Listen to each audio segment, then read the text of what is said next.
right? The robots can get from point A to point B.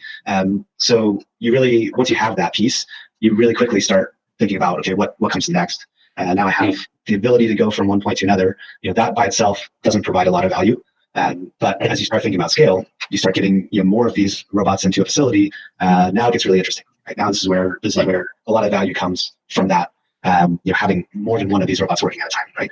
So that's where my mind went right away. Is looking at the things that we've been doing over the last 3 to 5 years around fleet orchestration and optimization of the collective of robots and not just the single robot problem. So it's a really interesting topic. I mean, the goal is data, right? Information about operation of not just the robots, but the warehouse as a whole, which we can provide with our system because of that connectivity, right?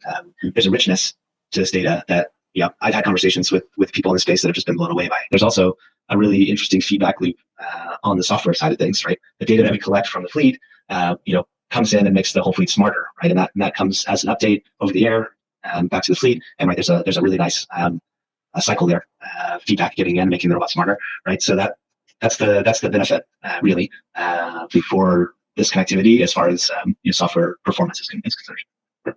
And in the way that I talk about it, which is obviously very dramatic, is when you have a forklift driver who's experienced, you get the combined experience of 20 years of that forklift driver, which is worth money, right? In terms of efficiency.